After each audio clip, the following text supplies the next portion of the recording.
Hello guys! Welcome back to my channel. It's me again, Lakwatsirong Butiki. Mula doon sa makasaysayang simbahan ng Naik, Cavite, ang Diocesan Shrine and Parish of the Immaculate Conception, nakatawid na ako ngayon dito sa makasaysayan rin na simbahan ng Tanza, Cavite, ang Diocesan Shrine of St. Augustine o mas kilala rin sa pangalan na Parish of Santa Cruz. Samahan niyo ako dito guys!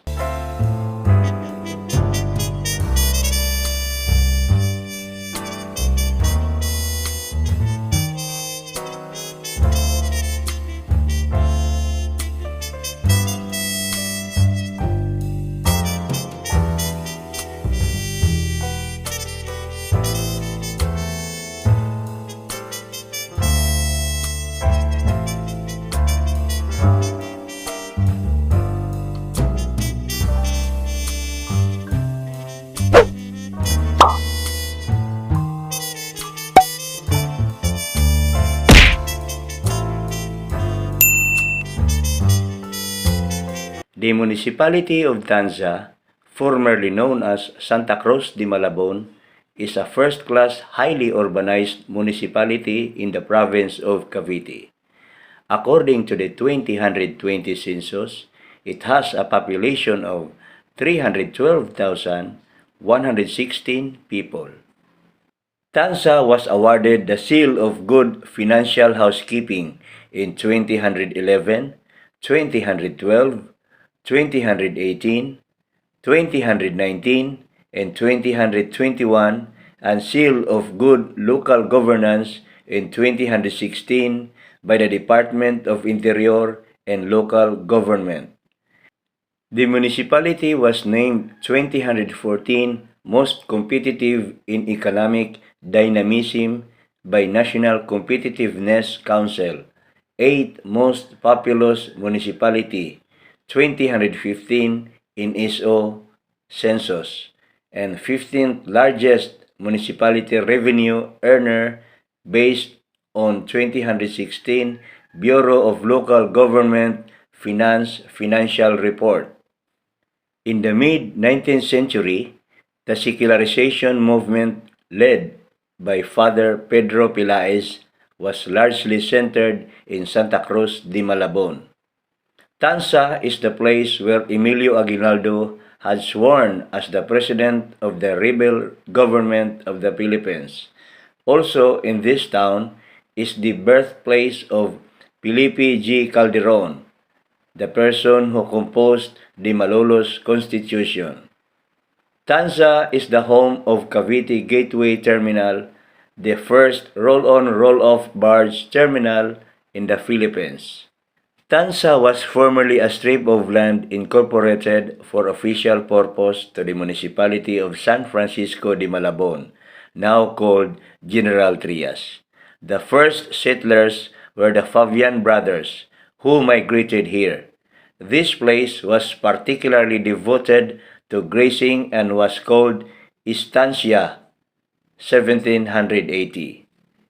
In 1914, Florentino Huya, the then representative of Cavite to the Philippine Assembly, worked for the passage of a bill which renamed the town of Santa Cruz de Malabon to Tanza by virtue of Philippine Legislative Act No. 2390 dated February 28, 1914. Tanza celebrated Araw ng Tanza 100th anniversary with a theme Tanza, Sandaang Taon Na, February 28, 2014, with a parade of higante figures across the town proper with a fireworks display and a lantern festival at evening.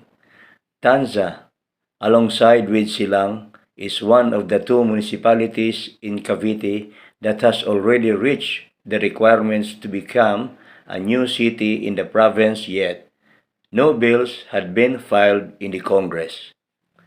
The Diocesan Shrine of St. Augustine, commonly known as the Parish of Santa Cruz, is a Roman Catholic church in the municipality of Tanza.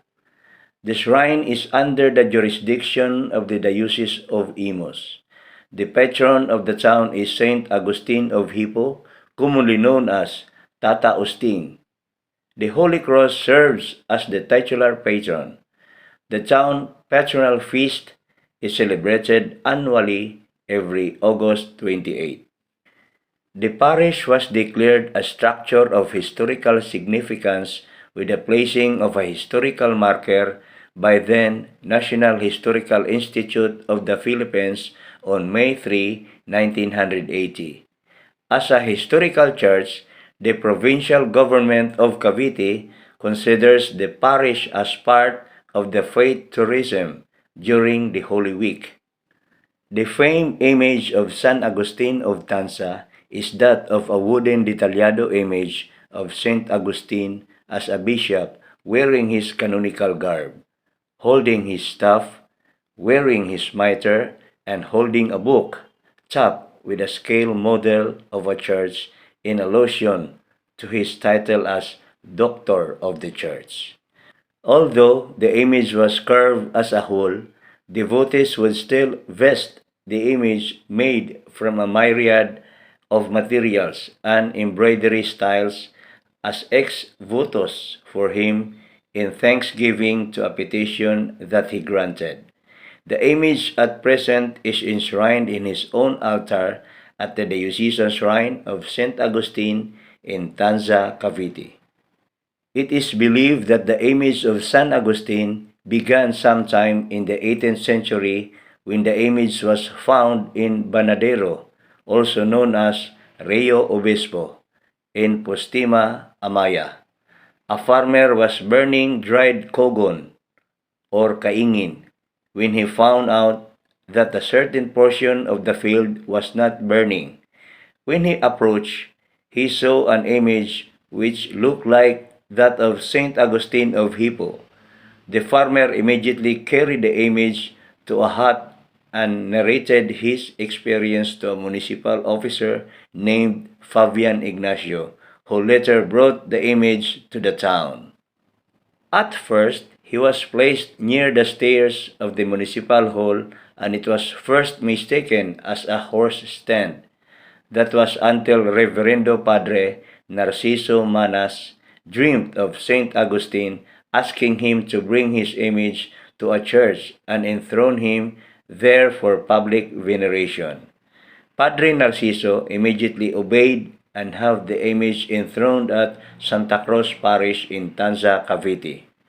The Parish of the Holy Cross was found in 1780 in Tanza, Cavite, and since the enthronement of the miraculous image and when miracles of San Agustin began and the devotion grew and became stronger over the years.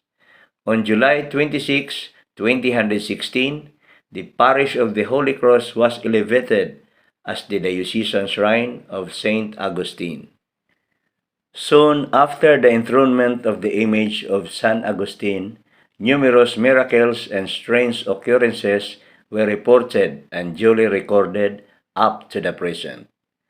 The popularity of San Agustin in the parish of the Holy Cross in Tanza soon became an important pilgrimage site in Cavite province and the devotees began to call him affectionately as Tata Austin, derived from his name Augustine. One of the most famous was when the sacristan mayor named Gregorio Arca jokingly asked why he had not trimmed his beard for his fiesta. Gregorio suddenly could not walk. It was as if his feet were planted on the ground. After the priest prayed and asked forgiveness from Tata Austin, Gregorio could walk again. It is also said that as his feast day, August 28, draws near, it is said that Tata Austin roams the towns of Indang, Mendez, and Alfonso in Cavite, and oftentimes outside Cavite province, disguised as an old beggar. He would ask people over to his house in Tanza near the church for the fiesta. When they did see Tata Austin resembled the old beggar who had come to them. In modern times, Tata Augustine continued to manifest to his devotees. On February 10, 1986, a chapel was being constructed in a barangay in Tanza, yet the patron saint was not yet chosen. On that rainy night, a silhouette of Tata Augustine appeared, and the part of the silhouette was surprisingly dry, while the rest of the chapel wall was soaking wet and caused much attention of the devotees. The mysterious phenomenon was taken as a sign that the chapel must be dedicated to Saint Augustine. Another mysterious phenomenon took place in 1994 when children saw a silhouette of Tata Augustine on top of a tree in one of the residences in the area. Over the past centuries, people from Tanza, most parts of Cavite and other parts of the country would pay a visit to his shrine in Tanza to ask for his intercession. The month of August is the highlight of the devotion to Tata Augustine, for almost the whole month of August is filled with much devotional activities in honor of Saint Augustine. There are 3 sets of novenas prior his feast day and a series of processions, most particularly the traditional caracol. A special veneration or pahalik is also one of the most awaited in the festivities, for the image comes out of his altar and enthroned in a special place for the public veneration. The devotion to Saint Augustine in Tanza is one of the most enduring devotions in Cavite and stood the test of time for centuries. What does the devotion to Saint Augustine tells us in his modern times? The message of this devotion is that despite of our imperfections and faults, we still hope for a better life with God, like what happened in the story of the life of Saint Augustine. His life, teachings, examples are the tools that our Lord give us to help us survive in this world that we live in.